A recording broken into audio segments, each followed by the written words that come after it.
Alrighty, we are off and running again. My name is Jay Berman. Welcome to the New York Giants Squad Show, part of the Locked On Podcast Network. Now, the number one sports podcast network. Our very first roadblock, our very first hurdle. Let's see how Harbs and company respond. I'm Patricia, trainer of Locked On Giants, and who said it was going to be easy? I'm Mark Collins, two-time Super Bowl champion. Yeah, it's time to start that plan B for the OC. Let's go, Big Blue. It's the New York Giants squad. Everything New York Giants every week. Breaking down all the big hits and game-changing plays from the G-Men. The way only the Locked On Podcast Network can. Get ready and squad up. The Giants Squad Show starts now. All right, we are back alongside Patricia and Mark. My name is Jay. Of course, we have to figure out who the heck's going to be the OC in Giant Land. Today's episode is sponsored by Prize Picks. Download the Prize Picks app today. Use code LOCKEDONNFL to get $50 in lineups after you play your first $5 lineup. Again, Patricia and Mark alongside Jay. Patricia in the leadoff spot. What a weird week and a half it's been. Yeah, I mean, look. We're all coming off the honeymoon high of the Harbaugh hiring, but who said it was going to be perfect? I mean, this is what it's all about. And, you know, we're going to find out a lot. I mean, this isn't going to be the first roadblock that Harbaugh comes across. It probably will not be the last. I mean, it's all in how he responds. And look, I have faith in him. I'm sure he probably had an inkling that maybe Todd Monken would not be coming here as the offensive coordinator, which is why you started to see reports of him interviewing other OC candidates. And I have confidence that he will find the right person. Yeah, Mark, doesn't John Harbaugh get the benefit of the doubt here? Admittedly, he wanted Monken. We know that. Didn't get him, but he gets the benefit of the doubt from my perspective. Oh, sure. I mean, yeah, he wanted Monken. I didn't see it happening the way it turned out, like Patricia probably said. But I tell you, he gets the benefit of the doubt. But this is a position that he's got to hit it right, and that's why I thought Todd Monken would be a perfect fit. With the OC, he's got to be spot on, because if you jack this up, it could be trouble. And I'm gonna give him benefit of the doubt that he'll get the correct OC in, but he's got to be right on the point. Yeah, and it's funny. We've seen past head coaches have trouble or hiring certain coordinators. It's not easy, Patricia. And we said Harbaugh gets the benefit of the doubt. But again, this is where the rubber meets the road. There's some real work that needs to be done here. Yeah, and, you know, making things even more challenging, there were far more offensive coordinator positions that opened up, I think, than there were head coaches. I mean, existing coaching staffs decided to move on. You know, out in Los Angeles, the Chargers moved on from Greg Roman. Dan Campbell was looking for a new OC. So the competition, you know, it's the law of supply and demand, which is what makes this a little bit more challenging. But I think an advantage that John Harbaugh has is he's got an unlimited budget, a bottomless budget to hire the best assistants out there. And this is a key one. You've got to get this one right, because, you know, the offense made strides last year. They've got to continue to build on it. And Jackson Dart, there's a big year two coming up. You don't want him having a sophomore slump. You know, Mark, you played for Bill Belichick, quite possibly, arguably the greatest coordinator ever. So just, you know, as well as anybody, how important those positions are. Oh, absolutely. Yeah. And speaking of the offense right now, you got to get it right. As Patricia said, Jackson Dart, you don't want him to take a step back trying to relearn the system from somebody who doesn't have credibility in building a great offense. You don't want that. So it's got to be, John has got to be pinpoint accurate of who he brings in. I have my picks who I want as an OC. I don't want one of these whiz kids, you know, OCs who never done it and just come in and just throw stuff against the wall and try to make it work. I don't want that. I want somebody who's proven, who worked with young quarterbacks before and has a great pedigree of working with young quarterbacks and knowing how to build an offense. All right. So the phrase we're working now with is Plan B. And we've used Plan B a lot because we weren't sure who was going to be the DC. We obviously aren't sure who's going to be the OC. Plan B, Patricia, perhaps the dreaded words that we didn't want to hear, but it's life in the NFL, so we better get on board. Yeah, like I said, nothing's going to ever go according to plan. I mean, the idea is to get it as close to plan as possible. I mean, that applies to even the football field. It very rarely is it come off the way it's drawn up on the chalkboard. So, again, John Harbaugh, he's been around a long time. He's had numerous assistant coaches. He's got, in a way, he's got his brother, as a resource if he needs that. His father was a coach at the college level, a very successful college coach. I'm pretty confident that John Harbaugh has a good idea what he's looking for and who he's going to bring in. It's just a matter of getting that person to agree. It takes two sides to make a contract. And that's what I think people forget when they say, oh, why did they get this guy? Why did they get that guy? Because maybe that guy didn't want to come here for whatever the reason. So you got to keep that in mind as well. All right. So Davis Webb is obviously a possible rumor, a favorite, however you want to refer to it as. That being said, I know who Mark Collins wants. You know who I want. It's Cliff Kingsbury. That's what I want. All yours, Mark. I think it makes sense. He worked in Washington. He worked with Jaden Daniels, young quarterback. And I love his offensive mind and work with quarterbacks, with Mahomes, of course. He's done it before. So, and it's an NFC opponent that you can kind of tap from them a little bit, know what they're trying to do. Just makes sense. Young guy, knows how to do it, done it before. I think he'd be a great asset to the Giants and Jackson Dart. And hungry to get back in. that. Yeah. And obviously he wants to be a head coach at some point. So from a Giant perspective, it's interesting because he might be one and done. That being said, if he's one and done, Patricia, it's because things went well for the Giants. You'd like to think that's the case. I think John Harbaugh would be patient if things, were to go south. I mean, obviously it would depend on why they went south. If injuries wipe out, all the key players on offense, obviously then you give the guy the benefit of the doubt. But yeah, with all due respect, Mark, I'm hoping for Davis Webb. Davis Webb, I've covered him when he was here as a quarterback, both of his times. Very, very smart young man. Cliff Kingsbury, I reached out to some colleagues of mine who cover the Commanders, and I said, what exactly went wrong? And everything from the run pass ratio, the balance, just some weird facts about the running game and how Kingsbury leaned a little too heavily into it. And even some ways he was maybe developing Jaden Daniels in year 2. So that kind of soured me a little bit on Cliff Kingsbury, but I'm all for Davis Webb. Having known him, having, understood the background that he comes from, I think he would be a good candidate for an offensive coordinator role here. Yeah, and obviously there are other OC positions open as well. So this is a race to get the guy you want. That being said, we've discussed this many times, Mark. Jackson Dart, the allure of Jackson Dart has to be pulling at these guys. Just knowing that he's there really should make this welcoming as possible. Yeah, you have a talent like that.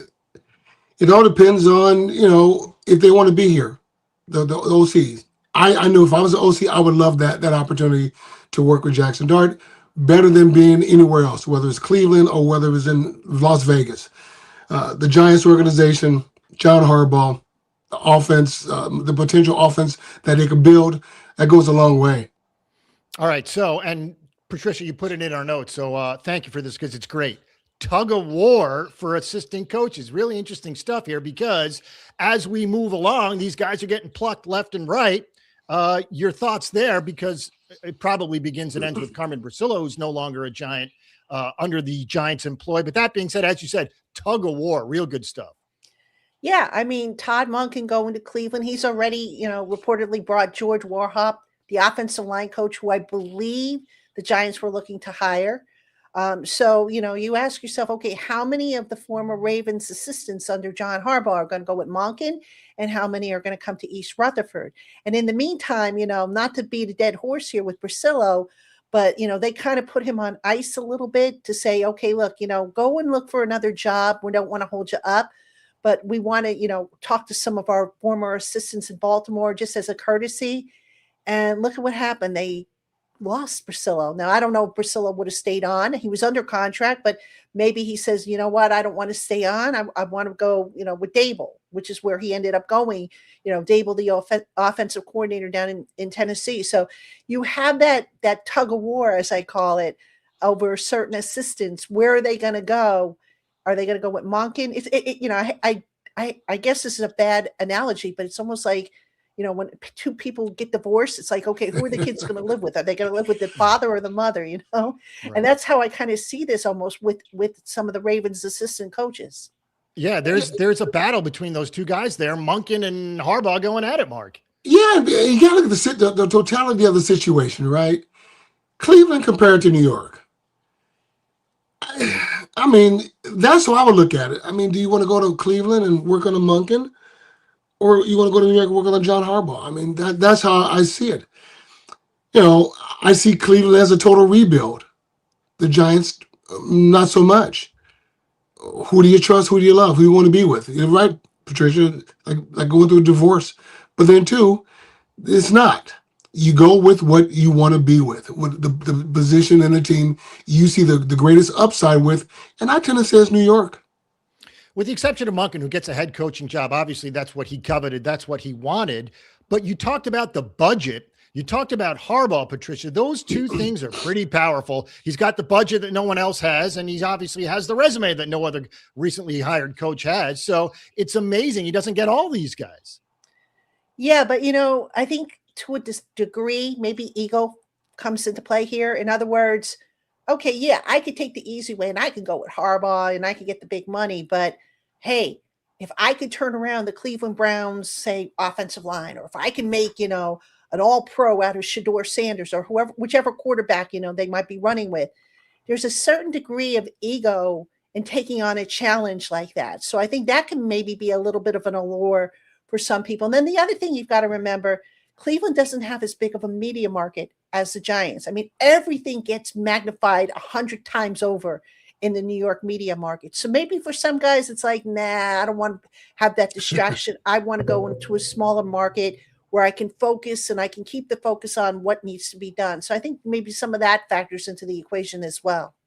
It's interesting. We're going to get into free agency soon in a couple of weeks, a month or so. And we're talking about who's going where. This is essentially the same thing, Mark, who's going where. And it's funny because it's free agency for coaches and it's interesting times. Yeah. With free agency for coaches without a salary cap. Right. But once again, it all depends on, who wants to be where. Todd Monken taking that job at Cleveland shocked me. And there's some turmoil that going on in Cleveland with Schwartz and him as well. So that's a whole nother story. But this is a Giant show. So, yeah, I mean, I think John's going to get the people he wants. And he has a long list of people, the connections he has. He's going to get the people he wants. They may not be the top players he wanted, people he wanted as far as coaches, but there'll be some other options he'll have. He'll get it right. So I'm not much worried about that. All right, there's a couple of other names. T. Martin, obviously Charlie Weiss Jr., some other names, Willie Taggart, who's already been hired by the Giants, Patricia. So there are names that we are now familiar with that are coming out that you would think the guy would come from one of those. You'd think so. But again, do they want to be here? Charlie Weiss Jr. intrigues me. He worked with Jackson Dart at Ole Miss, but I think I saw a report saying that he wants to stay with Lane Kiffin in the upcoming year. So I don't know, I think you make a call, obviously, but if he wants to stay with Lane Kiffin, then you move on to plan C, whatever that is. But yeah, that's an interesting name. T. Martin, he was, I believe, the quarterback's coach, right, in Baltimore. I don't know. Do you move him up at that point, or do you just? I can't remember if he was the pass scheme coordinator too for Baltimore, but you can't. I don't think you can jump a guy from like being a position coach all the way up to a coordinator. I think there's like a progression. But that being said, this is why you sit down and you talk to these guys to find out, okay, what's your theory on this, and this? What's your plan for this, and that? And you go from there. In that press conference where we were introduced to John Harbaugh, he said all the right things, smiled, was happy, this, that, the other thing. Behind the scenes now, Mark, is he pissed off? I wouldn't say pissed off. I say more disappointed. But the disappointment, he knew the possibilities of whether to be disappointed. He knew that was there. So knowing of him and knowing a person of stature like that in that position, you always plan the what ifs. There's always options. And I'm pretty sure he's weighing all his options to bring the best coaches, and we'll find out players to the organization to get to where he wants to be. So I'm not saying he's really totally disappointed, mad, or whatever. He knew this is a possibility for it to happen.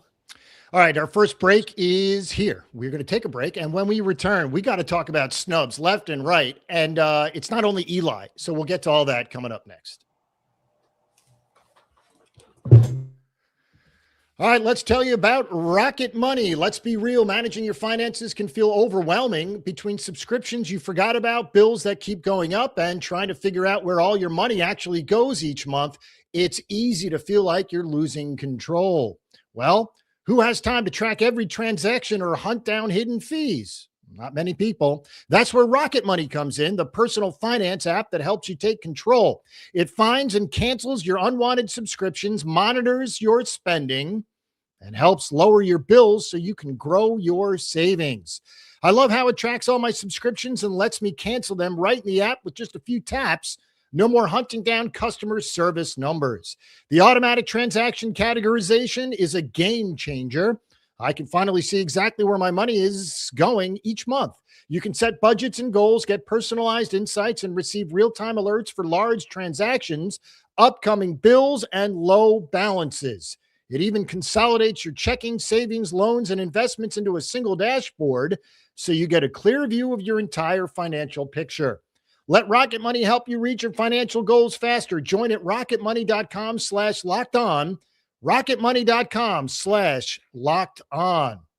All right, up next is Game Time. There's nothing like being in an NBA arena. The crowd, the energy, the moment. Getting tickets, though, that part hasn't always been so simple. That's why Game Time has become the go-to app for scoring tickets fast without the hassle. It puts the advantage back where it belongs, with the fans. Pulled up the Game Time app, picked an upcoming NBA game, and had tickets locked in within minutes. Love seeing all the all-in price up front, no surprise fees at checkout as well. Being able to see the view from the seat before buying made the decision even easier. Zone deals stood out too. Choose the section, Game Time picks the seats, and you save. Great last-minute options with NBA tickets showing up at solid prices. Everything feels quick, intuitive, and stress-free from start to finish. Take the guesswork out of buying NBA tickets with Game Time. Download the Game Time app, create an account, use code LOCKEDON for $20 off your first purchase. That's code LOCKEDON, $20 off. Download the Game Time app, and remember, it's GameTime.com all day. All right, so we are back, and we have a lot of snubs to get to. Patricia, we'll start with Bill Belichick. He kicked off the week by doing absolutely nothing, but he's in the news again because for some reason on the first ballot, he's not going into the Hall of Fame. You really want to get me started on this topic? I mean, I didn't do enough ranting on today's episode of Locked On Giants. I don't get it. How do you not put Bill Belichick in the Hall of Fame on the first ballot? How do you not do it? You know, look, with all due respect to the Hall of Fame voters, and I know a handful of them, good people, but I have said for the longest time, and I believe this, and you know, why don't you have more players and former coaches and executives who do this like 24/7, 365 days a week, who maybe look beyond the stats, look beyond, what's right in front of you, the low hanging fruit.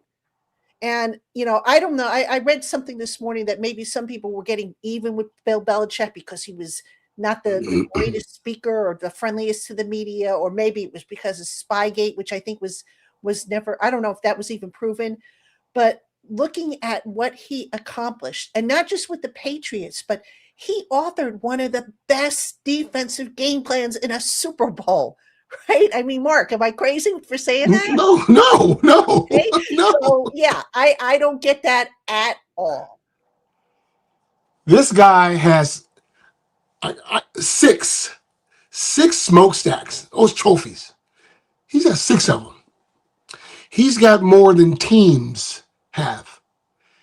He's done more in the league, for the league, winning than anybody else.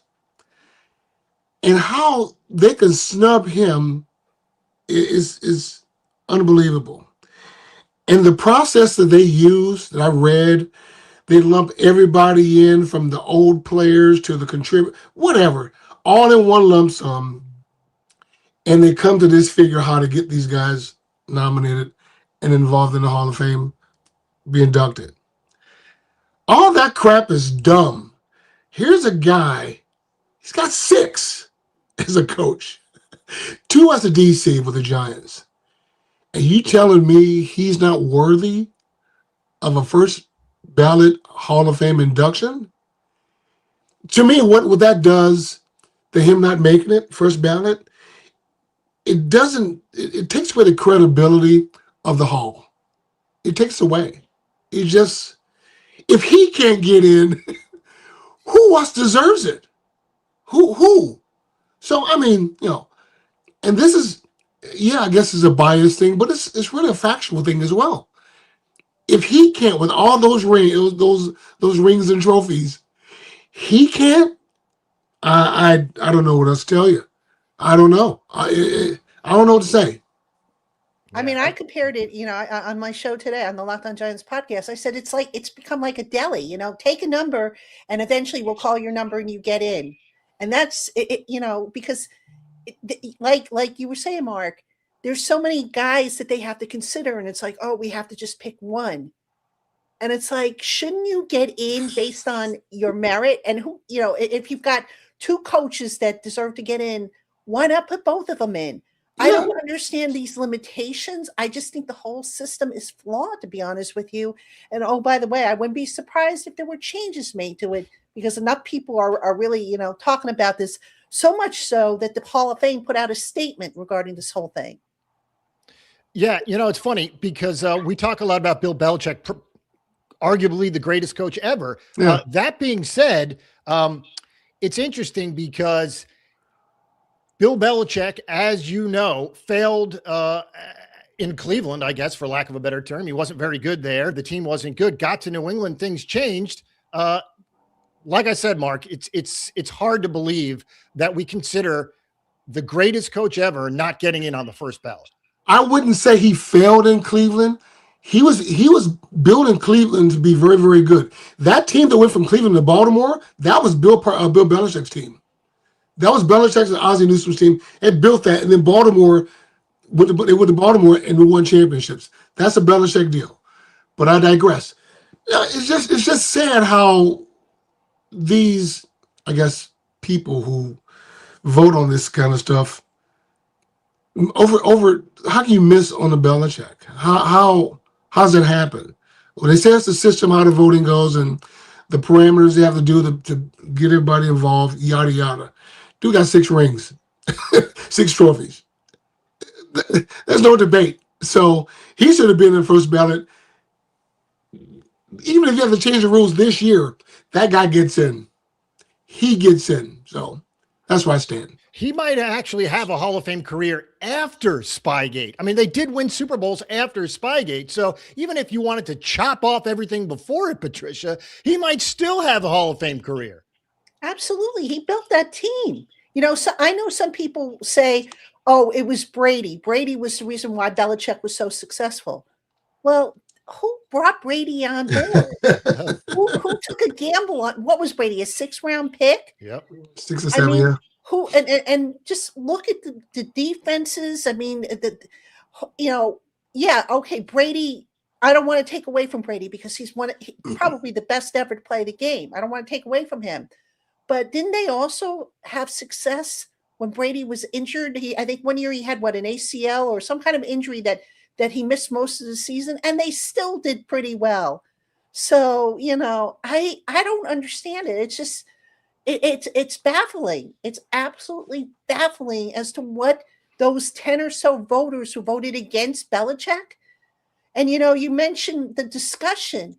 I think that's part of the problem. I think, and I'm not as familiar with what baseball and basketball and hockey do for their Hall of Fames, But there's this discussion. I know the pro football writers, they have this discussion and that they debate. And after a while, what are you going to debate? If you don't make your case the first time, what are you going to debate further? Because it's not like Belichick's coming back and he's going to be like, oh, okay, I'll correct this concern of yours or that concern.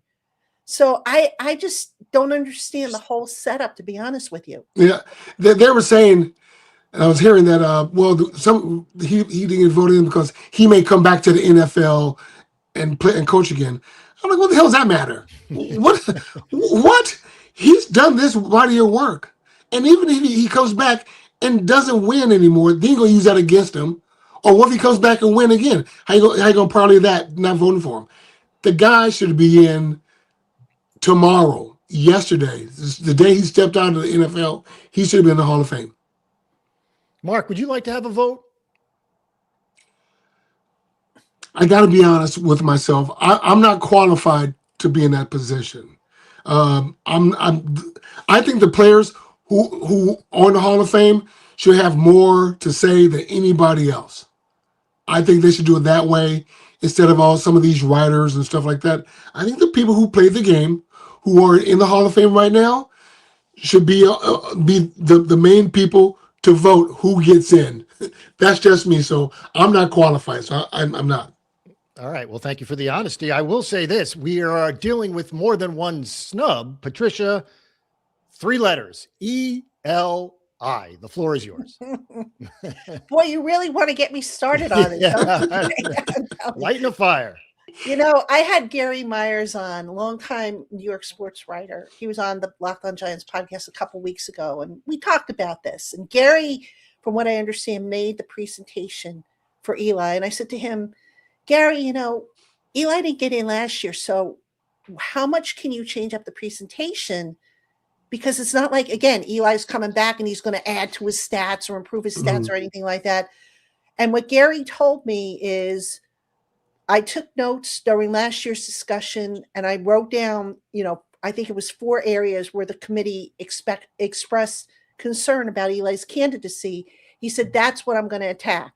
And again, I linked that in the current episode of Locked On Giants. You can find that episode if you guys want to hear it. But as it turns out, it wasn't enough. And I'm curious to see who did get in. But, you know, look, the arguments against Eli, and I've spoken to people who I know have voted against him. They like, oh, you look at the regular season record, it's 500. Or, oh, you look at the fact that, you know, he never was all pro, or he never led the league in passing, or he never did this, or he never did that, or he only had 4 Pro Bowls. And, you know, well, how many come from behind victories did he have? How many Super Bowl championships did he have? How many Super Bowl MVPs did he have? What's his playoff record? Isn't that what it's all about? I mean, you got guys in the Hall of Fame, no disrespect to them, that didn't win Super Bowls, at least not at the clip that Eli did. So I don't understand that thinking either. Baffling, Mark. It's baffling. You know, it's all just when you think you got you focus on, okay, this is one of the here's the parameters to get in. They move it. And they always say, oh yeah, no Super Bowls. Oh, he wasn't all pro. Oh, he didn't do this. Oh, he didn't play long enough. Whatever. This dude has done exactly what needed to be done to get to the level, to be at the level to get in. And he should be. Now, you want to compare him to other quarterbacks, have at it.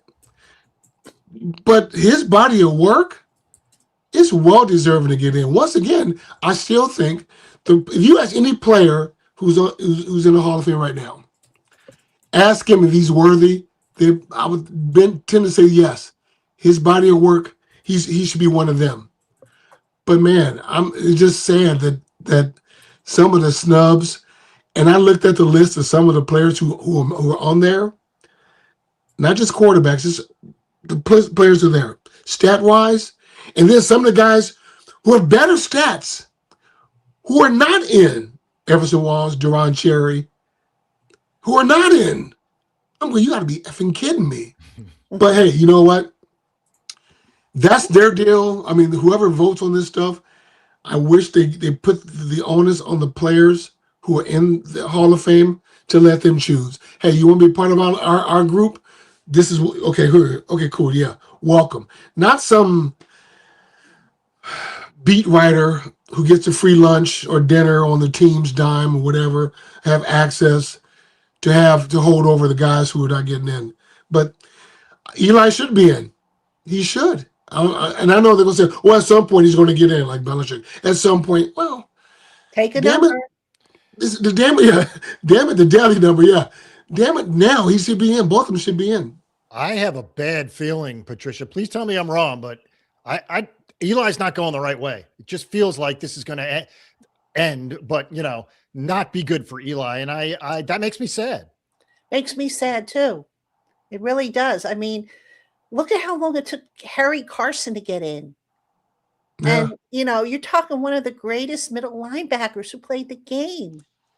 So, I don't understand the rationale, the arguments that these people make. I mean, I kind of wish, and I'm saying this after saying that I don't feel sports writers should be on the committee, but I was a pretty good debater in high school. Put me on the committee and I'll try and make a case for Eli. And I'll counter any argument you throw at me about Eli because, I get it. I know what the stats are, but I also know from watching the film, I know from, the leadership. I mean, heck, the guy never missed a start due to injury, which is pretty remarkable. And, just looking at the whole picture, yes, every candidate's going to have his pros and cons. There's no such thing as a perfect candidate, but Eli's got a lot more pros that make him worthy of the Hall of Fame than I think people are giving him credit for. And another thing, another thing that Eli's doing, I think, perfectly great, is he's staying on TV. He's on TV. I've seen people. The more you're on TV, the more it gives you more sustainability to be around, keeps you around. I think he keeps doing that. Perfect. I've seen Kurt Warner do that. He, great career. More on TV, the more notoriety he gets, he's in. That's how I think the Hall is looking at things. The more visible you are, the more you're in the know. It keeps you in the know, and you get votes that way, I guess. So I think Eli, because his stats are not going to change, his numbers not going to change, his play numbers not going to change. But the more exposure he's out there, that gives him keeps him viable to be nominated. Harry Carson didn't have that. Back in the day, we didn't have that kind of stuff. So if you're 2 or 3 years out of getting nominated for the Hall of Fame, out of sight, out of mind, you're not going to get it. Now it's different. So I just hope he continues to still do his TV stuff, but because his numbers are going to change, it keeps him in the know. All right, we owe you a break, but real quick, we have another snub, believe it or not. Andrew Thomas Protector of the Year nominee snub. It is uncanny, so to speak, Patricia, because left and right, snubs everywhere. It's snub season. What can I say? Snow season, snub season. Andrew Thomas, I looked at the reported list, and I did an article for this on New York Giants on SI, and I said, okay, Andrew Thomas is better than these two guys in this category and these two guys in that category. With Andrew Thomas, though, I think one of the reasons why, or maybe the main reason why he might have been snubbed, was because of his injury situation. He missed the first 2 games. Actually, he came back and started half a game, week 3, and then he missed the back end of the season, I think 2 games. So maybe that hurt him a little bit. They see, oh, okay, you only had, I think it was 468 or 486. I forget the exact number. You only played 486 pass blocking snaps, whereas these guys were playing 1,000 plus. That I can kind of understand.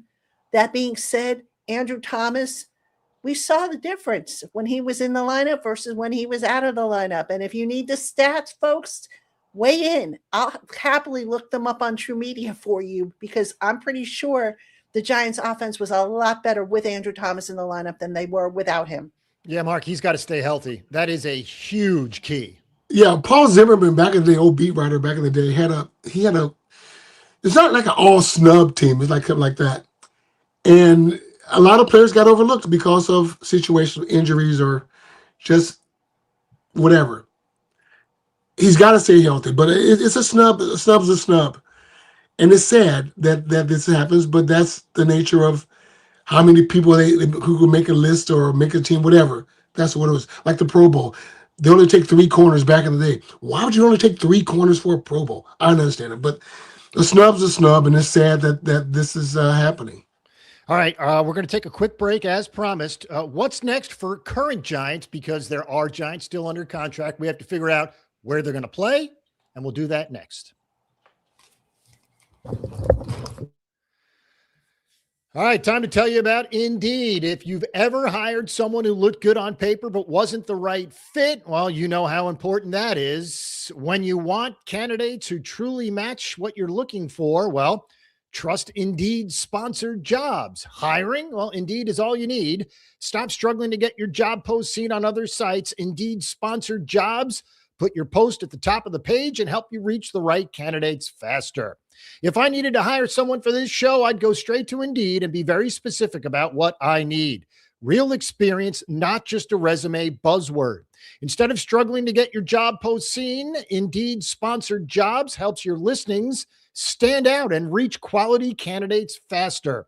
Sponsored jobs boost your post to the people who are the best match for your role, and that makes a real difference. According to Indeed data, sponsored jobs posted directly on Indeed are 90% more likely to report a hire than non-sponsored jobs. Spend more time interviewing candidates who check all your boxes with less stress, less time, more results using Indeed sponsored jobs.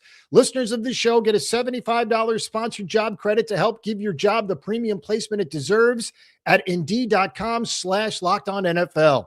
Just go to Indeed.com/LockedOnNFL right now. Support the show by saying you heard about the Indeed on this podcast. Terms and conditions apply. Are you hiring? Do it the right way with Indeed. All right, we are back. And as we said, potential Giant cap cuts, because we haven't hit free agency yet, but there will be, I guess, incumbents, for lack of a better term, that are not here next year. Patricia, let's hit it. Yeah, for those who have pushed back at me when I say that the cap is not in the greatest shape right now, this is what I mean. When you have to cut guys, that means you've got to clear out some space. And I go by over the cap. I trust over the cap's data. And the Giants are in the red right now, I think by 8.4 million in effective cap space, which for those of you who don't know what that is, that's what they need. That's the space they need to sign their draft class and their top 51, the top 51 rule, which goes into effect on the first day of the new league year. So that being said, it's time to trim some of the fat off of the roster. So who are some of the guys that maybe they trim? Well, you can look at Graham Gano, who I don't think will be here. He's, I think, a 5-point-something million savings. You can look at maybe Devin Singletary, the running back. Good player, but considering, I think he had, 468 rushing yards, and he's got, I think, something around 5 million cap hit that, you can get rid of. The tough decision, I think, that's going to need to be made, Bobby Okereke, inside linebacker. You can get a 9 million savings on Bobby Okereke, but now you're creating a hole. And now you're saying, the question is was Bobby as bad as he looked because of Shane Bowen? I mean, I thought Bobby got better as the season went on, once Charlie Bullen took over. So you got to make a decision there. And then you can also maybe argue, okay, do you make a decision on John Runyon Jr., the left guard, who also has a 9 million cap savings to be had? So there's some tough decisions that need to be made, and you got to balance with trimming the fat versus creating a hole on your roster. Mark, fans think it's, or perhaps better way to say it, fans don't realize it's a business, and it's a business, and it always will be. It's a business, and I'll say 2 of the contracts, Runyon and Okereke, one will be gone. One may get restructured because the salary cap is going to change a couple of million. I don't know. I forget the time of year it's going to change. Probably sometime in February. They always adjust it every year because each team has a couple of million more in cap space. But one of them's going to get adjusted, one's going to get cut. But on the business side of it, that's just it. It's just it. It's nothing personal. It's the business. And now you see why the cap guy is gone from the Giants. Okay? Because some of this stuff could have been alleviated if he would have added avoidable years at the end, as Patricia always said. Never did it, so this is where you are. But in the long haul, whether it's cap space, players not getting voidable years at the end of the contracts, this is the nature of the beast. This is the business that they chose. It's a business, nothing personal. And when John and the staff start looking at players who they want to bring in, some of these players are going to be gone regardless. So that's just where we are. All right, next is Jermaine Illuminor, obviously another key piece. Your thoughts there, Patricia? I like Jermaine, and I would love to see him back. Let's just, let me get that out of the way. That being said, two things here why I think he won't be back. Number one, Jermaine's going to want to be paid. He was pretty good as a pass blocker. Run blocking, pedestrian, to say the least, but pass blocking, he was really good. I wonder if maybe Jermaine wants to go and be with Brasillo in Tennessee, because he's basically now followed Brasillo 2 stops. He was with him, I think, for a bit in New England, then with Las Vegas, and then with the Giants. I wonder if he goes to Tennessee to be with Brasillo. The other thing, the Giants drafted Marcus Bowe to have ultimately become an offensive tackle. Well, he's not going at left tackle because Andrew Thomas has that spot. So unless they plan on making Marcus Bowe a guard, which is a possibility, I know Marcus Bowe told me that he practiced a little bit at guard. The obvious spot for him is right tackle. And if you can put him there on a rookie contract, then, that's a better allocation of the cap dollars. Now, again, I hope Jermaine is back. He's amazing, good player, good person. I would be very surprised, though, if he is back. We talked about guys coming with John Harbaugh from Baltimore to New York. How about these Giant free agents going to Tennessee to join Dable and Brasillo and whoever? I was thinking Wandale right away, Mark. Yeah, it makes sense. I mean, if you go to a team where you have a connection, and if the coach who coached you is there and you can get paid, oh man, go. You might as well. It happens a lot in the league. I did the same damn thing, so why not? You might as well. That's what you do. You go there, Dable's there, it just makes sense. Go get paid, Wandale. Yeah, so it's interesting because we want the Giants to be better, obviously, Patricia. But that being said, as we said, it's a business. So there's going to be guys that are gone, whether we like them or not, whether we like the system or not. That's just the nature of it. There's going to be turnover. Yeah, absolutely. And, there's going to be guys that you're going to sit there and go, what are you doing? Why do you let them walk out the door? Takes two sides to make a contract. Always has. You can offer a guy a ton of money, and maybe he says, you know what? I've had it. I want a fresh start someplace else.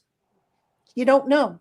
We don't know that. I know people scream about when Saquon walked out the door and he said, oh, well, Saquon only got $1 million extra. Saquon, I think, was done with the team. I firmly believe that. I don't think he was happy with how his initial negotiations went and decided, okay, you don't appreciate me, I'm going elsewhere.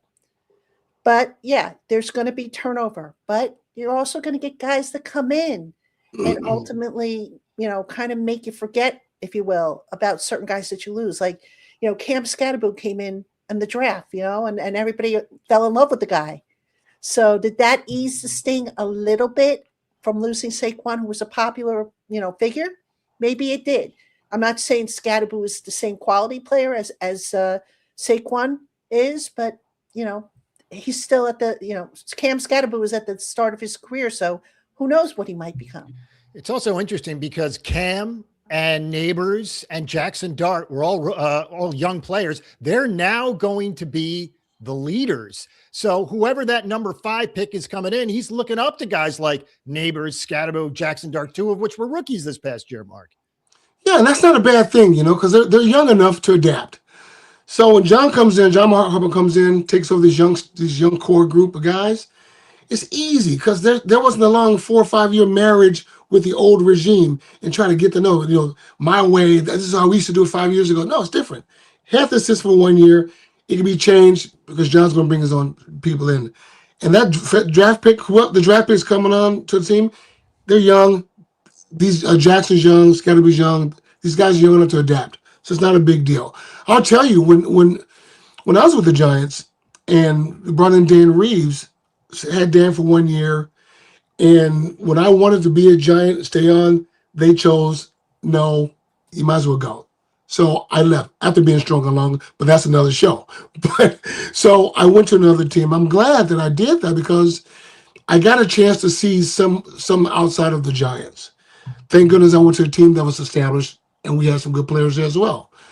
But that's the business. I mean, any player on the Giants right now who may go to Tennessee or wherever they have a connection to go and get paid a lot more money than being in New York or going to a team that really wants you compared to a team that doesn't really want you or you don't fit. Take it. That's the business. Go do it. Go have fun with it. It's not all personal. It really isn't. The league, the Giants would go on without you. The Giants did well without Mark Collins. So teams will always do well without you. Just go do your business, even if you have to be somewhere else. All right, we'll take our last break of the show. Brian Daboll's in Tennessee. Tierney and Brasillo follow them. Betts coaching to Miami. We'll do all the assistant coaches next. All right, time to tell you about TurboTax. Tax season doesn't have to take over your life. This year, TurboTax is making it easier than ever to just hand things off and move on with your day. All right, with TurboTax full service, you can have your taxes done for you by a trusted local expert, start to finish, without the stress or guesswork. Instead of spending hours trying to figure out forms, you can meet with a local TurboTax expert in person or connect online. They handle everything from W-2s to self-employed forms and work to get you every deduction. You can upload your documents, go about your day, and get updates right in the TurboTax app. It's a huge time saver and gives real peace of mind knowing an expert is handling it. For a limited time, you can have your taxes done by a local TurboTax expert for just $150, all in. If a TurboTax expert didn't file for you last year, just file by February 28th. Take taxes off your plate and get back to your life. Visit turbotax.com/local to book your appointment today. All right, we're back. Final 15 minutes of the show alongside Patricia and Mark. My name is Jay. Brian Daboll didn't take long to find a job. He is now the OC in Tennessee. So he gets to turn over a new leaf. And as we said, Patricia, might see some Giants there as well. I wouldn't be surprised. I mean, look, when Brian Daboll came down from Buffalo, didn't we see a whole bunch of Buffalo Bills come down? Yeah. So, I always make this comparison. It's like, you open up a new restaurant, let's say a McDonald's.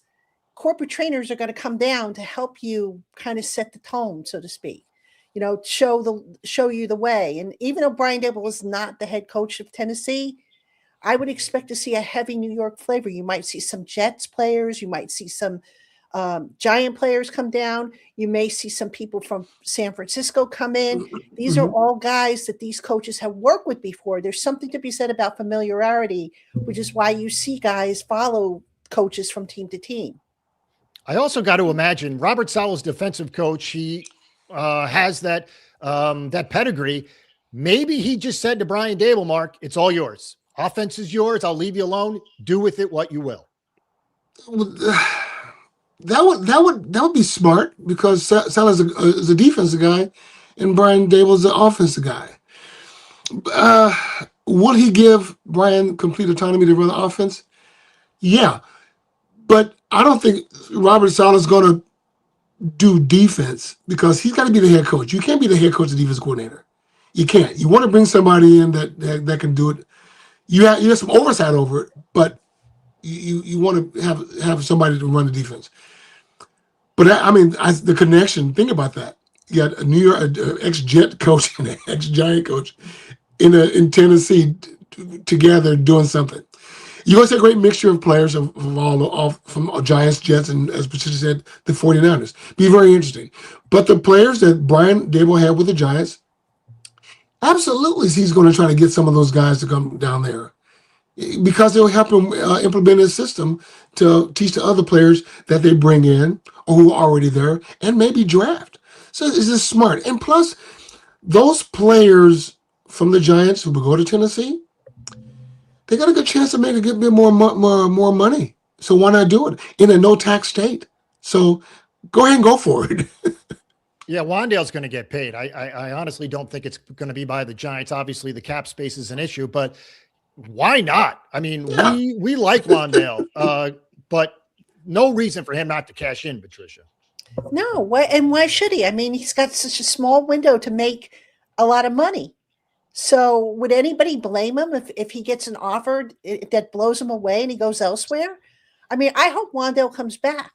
But, the flip side is you can make the argument that slot receivers are a dime a dozen. And what is the Giants' biggest need? Another outside receiver. And I Yeah. get it. Wandale does play outside. I get it. But he's primarily a slot receiver. So, do you say to yourself, okay, well, maybe we take that money and we invest in an outside receiver? Do you go to the draft and say, okay, the draft class, the receiver class in the draft is really good. We get a guy there. Joe Shane said something a few years ago. I think it was after his first season. And he made a comment about how the preference, and I'm paraphrasing here, the preference is to, when it comes to receivers, put them on the rookie year Mhm. so that, you can take the money and spend it elsewhere. And you look at some of the needs that the Giants have. Right now, Jackson Dart's on a rookie deal, Scattaboo, Theo Johnson, Marcus Bowe, Tyrone Tracy. That's 5 guys on the offense that are on rookie deals. Malik Neighbors is on a rookie deal. So you want to create that window to where, okay, get as many guys as possible on a rookie deal so that you can take that money and spend on the premium positions, offensive line, cornerback, defensive line, whatever, edge rusher, whatever your needs are that maybe the draft class lacks in. We're all happy because we love John Harbaugh and we wanted things to change. That being said, let's not forget, Mark, and I'm not suggesting anybody is, but this is essentially a 2-win team because they won 2 games at the end of the year against teams that were essentially tanking. That being said, there's going to be turnover. There has to be turnover, and I hope that Giant fans are ready for it. Yeah, there's going to be turnover, and it's inevitable. But the 2-win team, basically, they're not really a two. The Raiders were an awful team. You could see it. The roster, they were just awful. The Giants, not so much. The record does not really indicate how good that team really was. Some bad calls, some coaching decisions, whatever. They're not excuses. That's fact. They should have. They are what they are. What they were said they are. I get it. But that roster and that core guys they got far supersedes their record. So with that being said, yeah, they're going to be turnover. Got a new coach. Got it. But I see a couple of pieces that the Giants are going to make. They'll put that team not just in a winning column, but a competitive column to go to win, to go to the playoffs, and possibly go pretty far in the playoffs. I'm not saying going worse to the Super Bowl. I'm not saying that. But man, the core they got of players, coaching staff, they're still building, a couple of moves here and there. They're going to be pretty damn good. Patricia, I'm a little nervous. Please talk me off the ledge here. The first sign of an offensive line trouble for the Giants without Carmen Brasillo there, and everyone's going to be complaining, this is why you had to bring Carmen Brasillo back. Again, I'm scared to death that that's going to happen. Yeah, it's called fear of the unknown. Yeah. Right now, we don't know who the replacement is for Carmen Brasillo. So I get it. I totally get it. But you got to have, if I'm going to try and talk you off the ledge, I will say this. If you keep most of that offensive line intact, the familiarity will be there. Now, again, I would be very surprised if Jermaine Illuminor is back. I hope he is. I don't know that he will be. So let's say, for argument's sake, they say, okay, you know what? We're going to keep Runyon. We're going to keep Schmitz at center. We're going to keep, Thomas at left tackle. We're going to put Marcus Bowe at right tackle. And now we just have to maybe figure out what we're going to do at right guard. And who's to say they won't bring back Van Roten for another year? Now you have continuity. Because even though Marcus Bowe wasn't a starter all year long, he was there. So maybe you take that and you build on it. Now, the question becomes, the next offensive line coach, how much is he going to tinker with things? Because every O-line coach has their own way of wanting certain things done, from footwork to technique to whatnot. So I think, the calming factor here is continuity. Did Bricella move on or what? Am I missing something here? Tennessee. Yeah, He went Tennessee. with Dable to Tennessee. Okay. Well, as a familiarity. Yeah. Well, once again, we still trust in Harbaugh, so we got to make sure that he gets a good offensive line coach that's very capable. I hope I'm not saying he gets the benefit of the doubt forever, because eventually you have to produce. But again, we're still it's been a week and a half, Patricia. So I'm going to stick with John Harbaugh gets the benefit of the doubt. Yeah, I mean, right now, like I said, it's the honeymoon period. You go on your honeymoon. Sometimes you're expecting bright skies, sunny skies, and maybe you might get a day of rain. It happens. You work around it. You figure out ways to do other things around it. It's the same thing here. John Harbaugh, look, he's not perfect. There's no such thing as perfect on this earth. Everybody makes mistakes. Everybody, makes overjudges or misjudges and whatnot. The idea is not to do it on a consistent basis. So I'm fine with John Harbaugh right now until I see otherwise, that, okay, this isn't going to work, or maybe this guy isn't what we thought he was. But I think what we saw and his resume is pretty much what the Giants are getting. Yeah, and obviously there's more hurdles, there's more roadblocks. We've got free agency, we've got the combine, we've got the draft, all of it. Plate is full. The schedule is busy for John Harbaugh, Mark. Yeah, it is, and he'll get it done, because I'm not worried about that. He's been around for a long time. He's seen the ups and downs, the good, the bads. He knows how to build a staff. Doesn't bother me. I'm pretty sure that John will get the right offensive coordinator, offensive line coach, DB, whatever he needs. I'm pretty sure he'll be good at getting it done. So I'm not worried about that. I don't want to nitpick and overthink a guy like him, because he's done it before. I know if the Giants would have hired a coach who's never done it before, I'm pretty sure we'll have a 3-hour show. We would, because we're talking about everything else. But I'm pretty sure John Harbaugh will get things done right. So I'm not much worried about it. And Patricia, you're right. The wedding cake I'm about to put in the freezer right now, because I'm going to take it out and keep cutting it and eat it as we go, as the season progresses. But I'm pretty sure John Harbaugh will get things done right. All right, that's a wrap. It's another one. It's a quick one. That was a fast hour. Alongside Patricia and Mark, again, my name is Jay. It's the New York Giants Squad Show. We're with you every Tuesday and Thursday. So for the remainder of the week, you can, of course, find our stuff here on YouTube as well. Again, for Patricia and Mark, I'm Jay. We will see you next week right here on the New York Giants Squad Show. So long.